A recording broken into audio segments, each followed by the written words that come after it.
18th century and how that form becomes popular in the middle and lower class. Okay, so let's start our second part. The Pilgrim's Progress by John Bunyan 1678 and Orinoco by Aphra Behn 1688 initiated the plenteous and colorful tradition of English novel and was followed by Daniel Defoe, Robinson Crusoe, Moll Flanders and Jonathan Swift, Gulliver's and Travels, a famous satire. Okay, या second part मध्ये आपण वेगवेगळ्या प्रकारचे novels पाहणार आहोत. तर यामध्ये अनेक फेमस रायटर्सनी वेगवेगळे फॉर्म हाताळलेले आहेत. आता फॉर्म म्हणजे काय ते तुम्हाला मी फर्स्ट पार्ट मध्ये शिकवलेलं होतं. ओके, त्यामध्ये 17th सेंचुरी मध्ये कोणत्या प्रकारचे नॉवेल्स फेमस झालेले आहेत आणि त्याचबरोबर त्याबद्दलची इन्फॉर्मेशन इथे दिलेली आहे.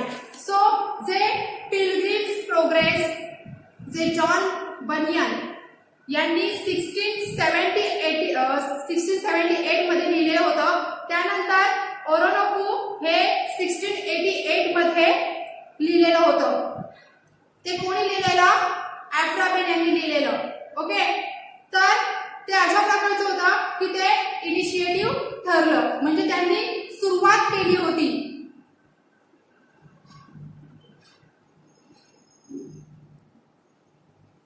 तर त्यांनी कोणत्या गोष्टीची सुरुवात केली होती?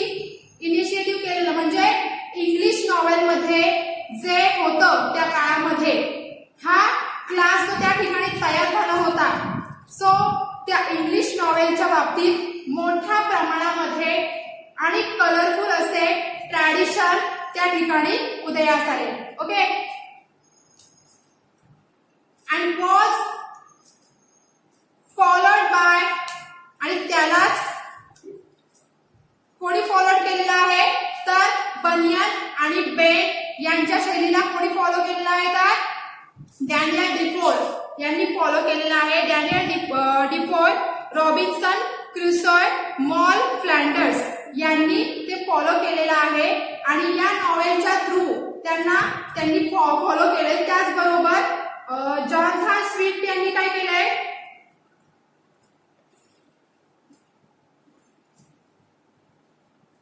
Jonathan Swift, Gulliver's travels, a famous satire, म्हणजे गुलिवर्स ट्रॅव्हल्स हे फेमस नॉवेल लिहिलेलं होतं, जे फेमस सटायर होतं. म्हणजे सटायर उपहास करणारे, म्हणजे त्यावेळेच्या अनेक एका राजकीय सामाजिक अशा गोष्टींवर भाष्य करणारं ते नॉवेल होतं. त्यानंतर ते अतिशय फेमस झालेलं होतं, ज्यावरती पिक्चर सुद्धा निघाला होता आणि गुलिवर्स ट्रॅव्हल्स याच्यावर तो बऱ्यापैकी फेमस झाला होता. Other major novelists of 18th century are Samuel Richardson, Pamela Orr Virtue Rewarded, and Clarissa, both extraordinary novels. Henry Fielding, Lawrence Stern, and Tobias Smollett. So याच काळामध्ये जे 18व्या शतकातले नॉवेलिस्ट होते, जे आपण पाहिलेले होते, ते मेजर नॉवेलिस्ट. स्टुडंट्स, तुम्हाला या सर्व गोष्टी लक्षात ठेवायच्या आहेत. ओके, तर का लक्षात ठेवायचं? कारण यांच्या थ्रू तुम्हाला वेगवेगळ्या ऍक्टिव्हिटीज सोडवायच्या आहेत आणि त्याचबरोबर या ऍक्टिव्हिटीज मध्ये तुम्हाला काय काय असणार आहे? ऑब्जेक्टिव्ह टाइप्स क्वेश्चन्स असणार आहेत, ज्यामध्ये fill in the blanks, match the following, make notes अशा प्रकारचे वेगवेगळे क्वेश्चन्स असणार आहेत आणि तुम्हाला अशा प्रकारच्या ऍक्टिव्हिटीज सॉल्व्ह करायच्या आहेत. या सगळ्या गोष्टी तुम्हाला लक्षात ठेवाव्या लागणार आहेत.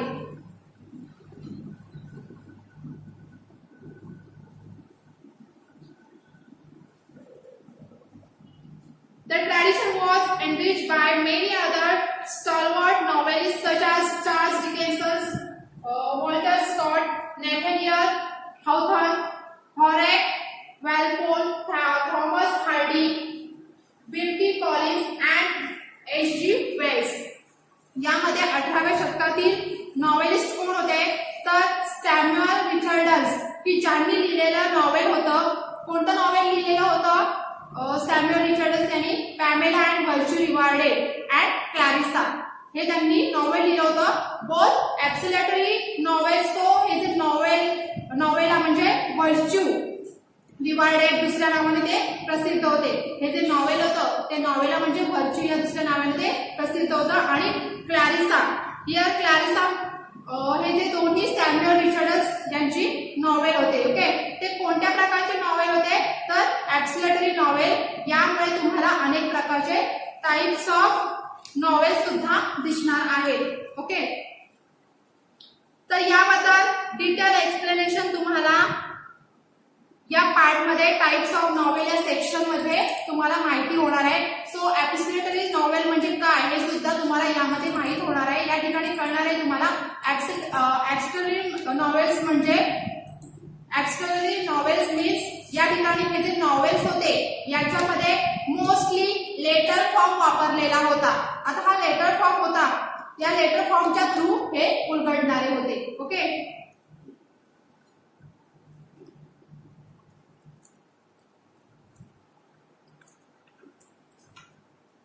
The 20th century is marked by the modern topics of innovative styles and techniques and wide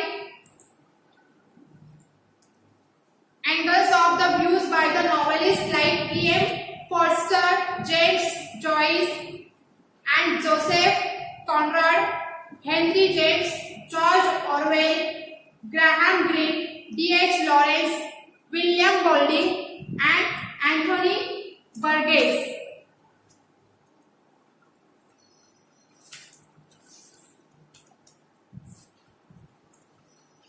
आपण ही जी सगळी नावे घेतलेली आहेत ती 18th सेंचुरी मधील नॉवेलिस्ट आहेत, हे लक्षात ठेवायचं आहे. ओके,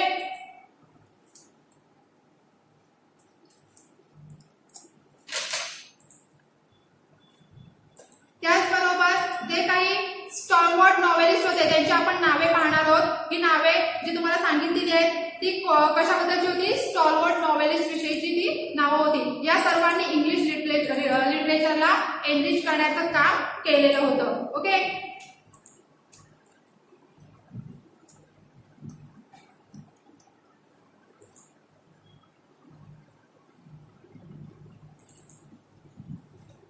त्याचबरोबर ही जी आता आपण नावे पाहिली होती त्यामध्ये E.M. Forster, James Joyce, Joseph Conrad, Henry James, George Orwell, Graham Greene, D.H. Lawrence, William Golding and Anthony Burgess ही जी नावं आहेत त्यांनी 20th सेंचुरी मध्ये ते नॉवेलिस्ट आहेत. आणि त्याचबरोबर त्यांनी मॉडर्न टॉपिकला महत्व दिलेलं आहे. आधुनिक काळाला त्यांनी मार्क केलेला आहे. मार्क म्हणजे चिन्हांकित केलेला आहे. आणि त्याचबरोबर 20th सेंचुरी कोणत्या दोन गोष्टींनी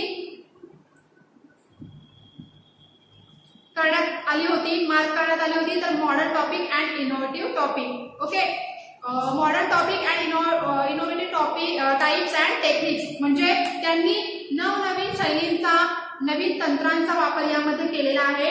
आणि त्याचबरोबर या लेखन शैलीच्या through wide angles of views.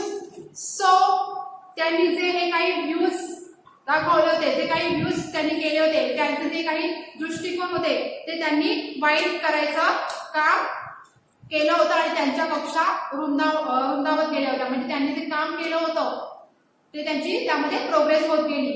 आणि त्याचबरोबर या नॉवेलिस्टनी ते सगळं केलेलं आहे ते आपल्याला इथे शिकायला मिळत आहे. हे सर्व कोणत्या सेंचुरीमध्ये झालं होतं? 20th सेंचुरीमध्ये झालं होतं. आणि म्हणून हे 20th सेंचुरीमध्ये नॉवेलिस्ट म्हणून ओळखले जातात.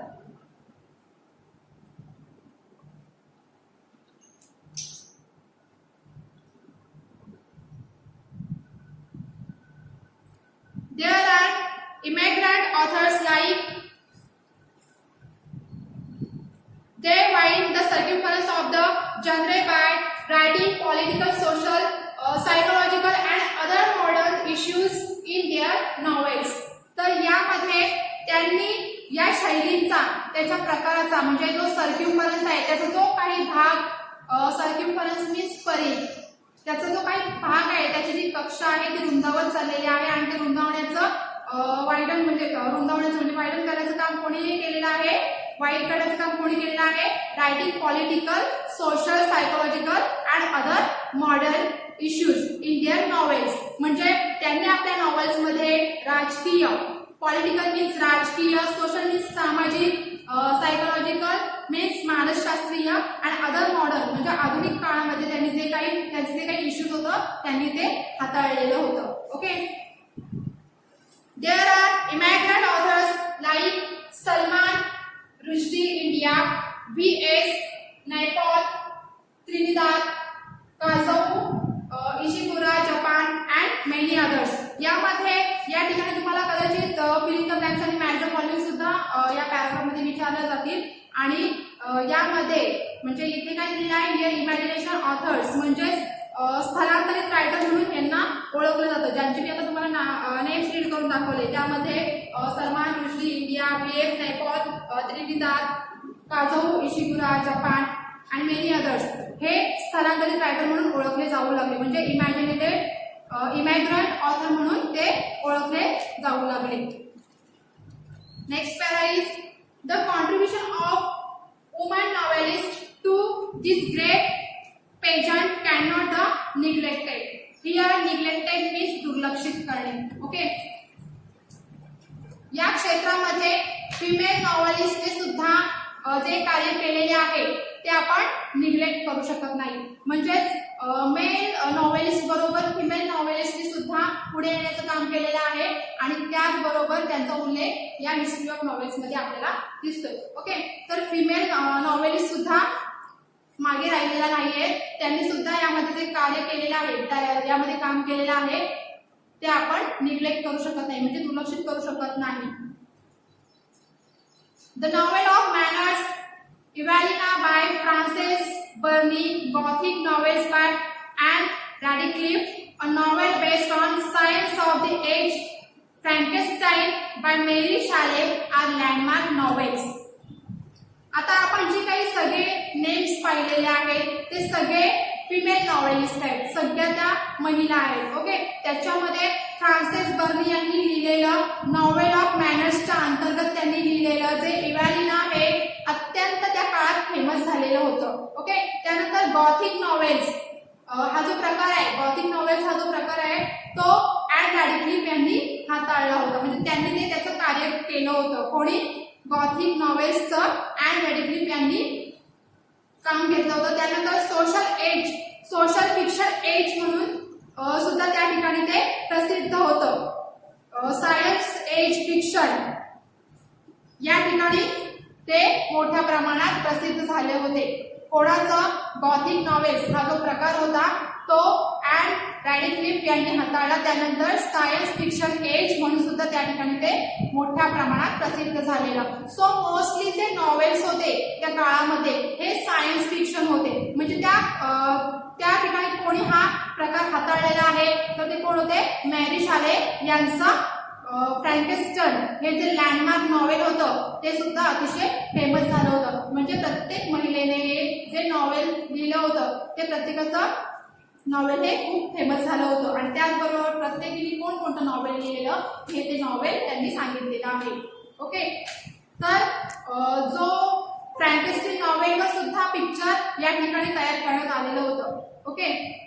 तर मॅरी शाले यांनी फ्रँकेस्टाईन हे नॉवेल तयार केलं होतं आणि त्यांचं जे लँडमार्क नॉवेल होतं ते सुद्धा अतिशय फेमस झालेलं आणि फ्रँकेस्टाईन नॉवेलवर सुद्धा पिक्चर त्यांनी या ठिकाणी तयार करण्यात आलेलं होतं त्यांचं. Okay.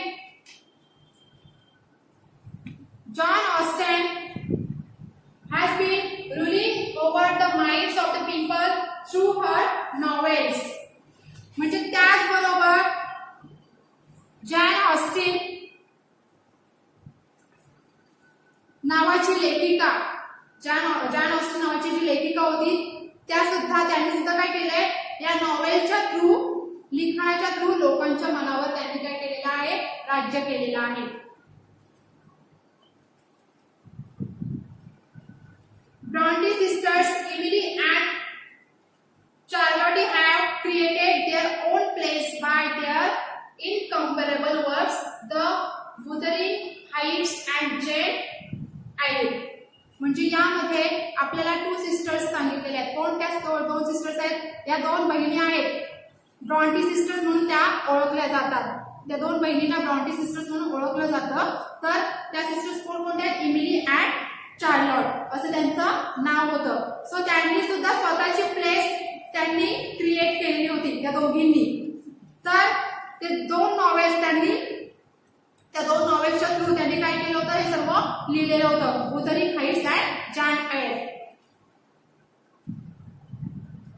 Mary Ann Evans alias George Eliot wrote the novels reflecting psychological insight. त्याचबरोबर तिचं रिअल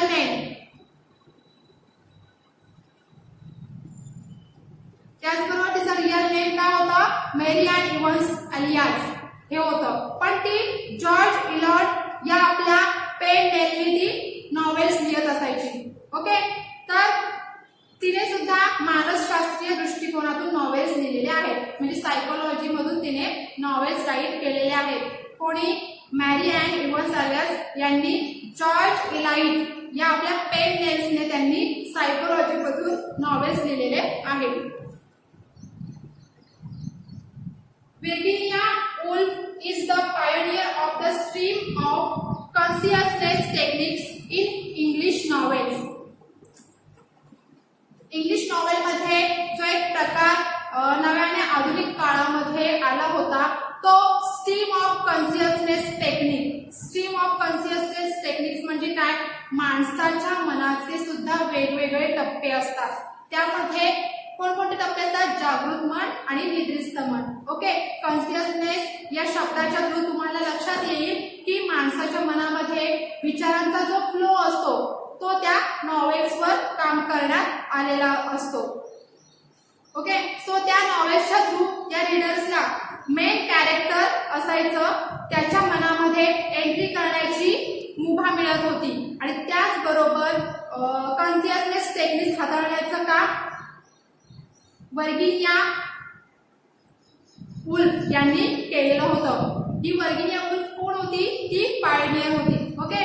या क्षेत्रातली ती खूप मोठी अग्रेसर होती, प्रणेता होती. आणि त्याचबरोबर या स्ट्रीम ऑफ कॉन्शियसनेस टेक्निकचा त्यांनी चांगल्या प्रकारे यूज केला होता. Agatha Christie created her own place by writing many novels based on crime. त्याचबरोबर अगाथा क्रिस्टी नावाच्या लेखिकेने सुद्धा आपल्या स्वतःची प्लेस या ठिकाणी निर्माण केली होती. म्हणजे प्रत्येक लेखिकेने फिमेल रायटर होती तिने प्रत्येकाचं स्वतःचं नॉवेलविषयी सांगितलेलं आणि कशा प्रकारे त्यांनी नॉवेल सादर केलेलं आहे आणि ते कशामुळे प्रसिद्ध झालेले आहे हे तुमच्यासमोर सांगितलेलं आहे. जी अगाथा क्रिस्टी नावाची लेखिका होती तिने सुद्धा स्वतःची प्लेस या ठिकाणी निर्माण केली होती आणि यामध्ये तिने सुद्धा काय केलं होतं? हा प्रकार हँडल केला होता. हा प्रकार तिने हाताळलेला होता. तो कशा प्रकारचा आहे? क्राईम क्षेत्रात जे नॉवेल होते ते लिहिण्यामध्ये अगाथा क्रिस्टी ही अग्रेसर होती.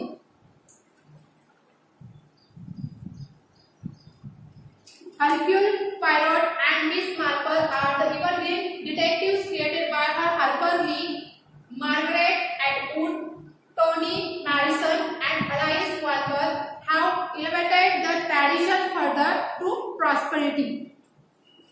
तिने जे लिहिलेले हरक्यूल पायरट अँड मिस मार्पल नावाचे जे डिटेक्टिव्स आहेत ते अतिशय प्रसिद्ध झालेले आहेत. ओके.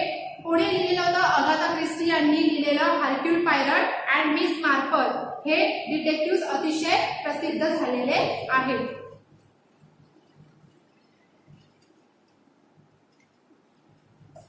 सो या ठिकाणी जे फिमेल्स रायटर होत्या त्या फिमेल्स नॉवेलिस्ट होत्या आणि त्यामध्ये हार्पर ली आणि त्याचबरोबर Margaret Atwood, Toni Morrison and Alice Walker यांनी सुद्धा नॉवेलच्या क्षेत्रातल्या ज्या परंपरा होत्या त्या अशाच पुढे प्रॉस्पर करण्यासाठी काय केलं होतं? अशा प्रकारचं त्यांनी काम केलेलं होतं. आणि या नॉवेल प्रकाराला पुढे नेण्यासाठी नेण्याचं काम या लेखिकेने केलेलं आहे हे आपल्या लक्षात आलेलं असेल. आणि यामध्ये प्रत्येक लेखिकेनं आपण कोणतं नॉवेल राईट केलेला आहे आणि तो कशा प्रमाणात प्रसिद्ध झालेला आहे हे सुद्धा सांगितलेलं आहे. Next point is Indian scenario. भारतामध्ये या क्षेत्रात काय काय घडलं याबद्दलची इन्फॉर्मेशन आपल्याला या नेक्स्ट पॅराग्राफ मध्ये घ्यायची आहे. ओके. आणि त्याचबरोबर आता या पॅराग्राफला आपण स्टार्टिंग करूया. Rajmohan's wife was Bankimchandra Chattopadhyay. Serialized in the Indian field was the first novel in English written by an Indian. आपल्या भारतामध्ये जे बंकिमचंद्र चट्टोपाध्याय आहेत त्यांनी राजमोहन्स वाईफ नावाचं नॉवेल लिहिलं होतं. ओके. की ज्याच्यावर इंडियन फील्ड या अंतर्गत, या टायटल अंतर्गत सिरियल सुद्धा काढण्यात आली होती. हे कोणी लिहिलं होतं? बंकिमचंद्र चट्टोपाध्याय यांनी लिहिलं होतं. आणि या त्यांच्या नॉवेलवर सिरियल तयार झाली होती की ज्यांचं फर्स्ट नॉवेल होतं was the first novel in English written by Indian. So ते पहिलं नॉवेल त्यांनी लिहिलेलं. The period after that is marked by few more novels written by the Indian writers. नंतरच्या काळामध्ये सुद्धा काही थोडे नॉवेल्स लिहिले गेले आहेत. त्या आपल्या इंडियन रायटरकडून लिहिलेले गेले आहेत. These novels bore either nationalistic virtues or social issues as their main framework. सुरुवातीच्या काळामध्ये नॉवेल्स त्या इंडियन रायटर्सनी लिहिलेले ते मोस्टली त्यांच्या मेन फ्रेमवर्क काय होतं, सो ते कोणत्या गोष्टींना थीम धरून त्यांनी ते नॉवेल्स राईट केले होते. तर आयदर नॅशनलिस्टिक व्हर्च्यूज मीन्स राष्ट्रीयत्वाचे जे गुण आहेत ते, और सोशल इश्यूज म्हणजे जे सामाजिक विषय आहेत त्यांनी हाताळण्यात आलं होतं. म्हणजे अशा 2 पॉइंट्स तिथे हँडल करण्यात आलेलं होतं. आपल्या नॉवेलमध्ये जो कोणकोणते इंडियन रायटर्स होते त्यामध्ये लिस्ट आपण पाहत होतो. ओके. त्यामध्ये पुढे इंडियन रायटर्स कोणकोणते आहेत हे आपल्याला पाहायचे आहेत. त्यामध्ये इंडियन रायटर्स मध्ये कोणकोणते नेम दिलेले आहेत? मुलकराज आनंद, R.K. Narayan and Rajaram were the major trio who prevailed in the period after that. यामध्ये नंतरच्या काळामध्ये जे रायटर या नॉवेलच्या क्षेत्रामध्ये पुढे आलेले आहेत ते अग्रेसर ठरलेले आहेत. अग्रेसर ठरलेले आहेत म्हणजे ते फेमस झालेले आहेत. यामध्ये ज्याचे तुम्हाला मी नेम रीड करून दाखवले कोणकोणते? मुलकराज आनंद, R.K. नारायण अँड राजाराम.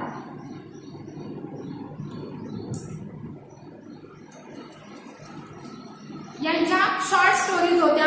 या आपल्या शॉर्ट स्टोरीज यामध्ये R.K. नारायण यांची शॉर्ट स्टोरी तुम्हाला यामध्ये फर्स्ट युनिट मध्ये पाहायला मिळालेली होती. 1.1 मध्ये त्याच्या न्यू सिलेबस मध्ये ऍड करण्यात आलेली आहे. And astrologers day. तर ही कोणी स्टोरी लिहिली होती? By R.K. नारायण. ओके. तर ती स्टोरी कशा प्रकारे होती? एकदम शॉर्ट स्टोरी होती.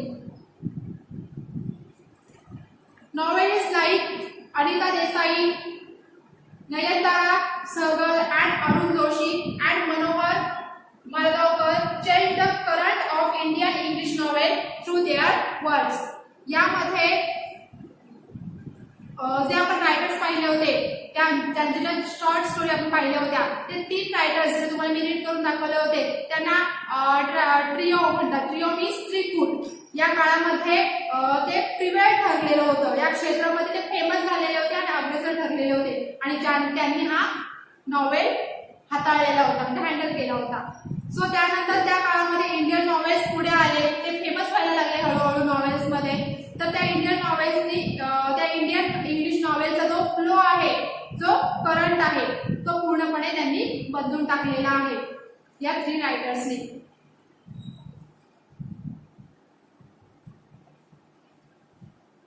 Manohar Malgaonkar change the current of Indian English novel through their words. अशा प्रकारे त्यांनी जो करंट फ्लो आहे तो पूर्णपणे नॉवेलचा बदलून टाकला होता. Novel through their words. Amitav Ghosh, Vikram Seth and Appamanyu Chatterjee Emily rotated the Indian novel in English by adding new features to it. यानंतरच्या काळामध्ये रिसेंट इयर म्हणजे त्याच्या अलीकडच्या काळात witness the dazzling performance by Indian novelist, ते कोण आहेत ते आपल्याला बघायचं आहे. कोणकोणते होते ते?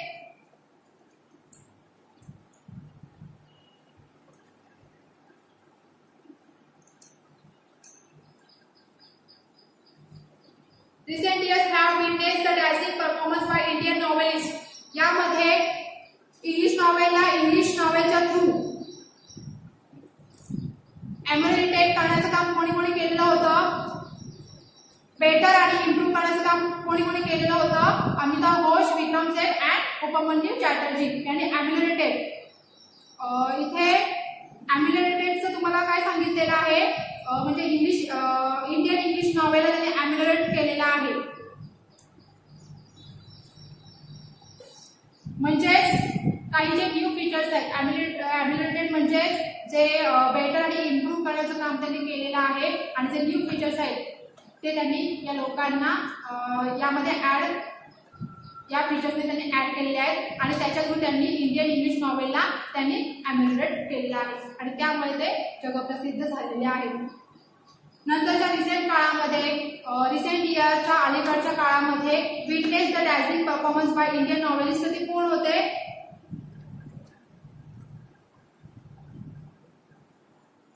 सलमान ऋषी, अरविंद अडिगा, अरुंधती रॉय, किरण देसाई अँड किरण नगरकर. ओके, तर आपल्याला इथे काय सांगितलं? Recent years have witness the dazzling performance by Indian novelist like Salman Rishi,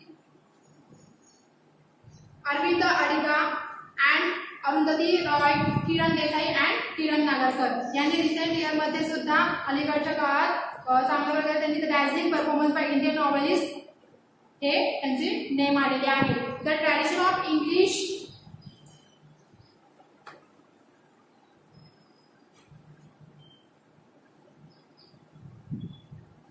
The tradition of Indian English novel has undergone a vital change since its birth, and it has undoubtedly very bright future. म्हणजे आपण अशा प्रकारे म्हणू शकतो, ज्यांची नावं तुम्हाला me read करून दाखवलेली आहेत त्यांनी काय केलेलं आहे, त्यांच्याबद्दल आपण काय म्हणू शकतो? या लोकांना त्यामध्ये काम केल्यामुळे काय मिळालेलं आहे? ब्राईट फ्युचर या इंडियन नॉवेल्सचं या ठिकाणी पाहायला मिळालेलं आहे या लोकांमुळे. ओके, त्यानंतर तुम्हाला काय सांगितलेलं आहे? The tradition of Indian English novel has undergone a vital change.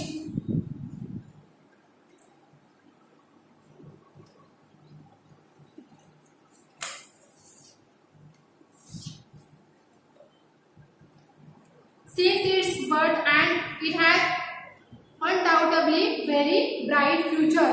आणि ह्यामुळे काय झालेलं आहे? त्यांनी हे सर्व काम व्यवस्थितरित्या केल्यामुळे, या लोकांना त्यांचे काम केल्यामुळे काय झालेलं आहे?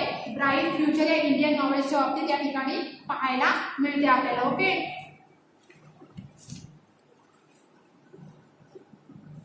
Here next section is novella. So let's discuss what is novella. The definition of novella.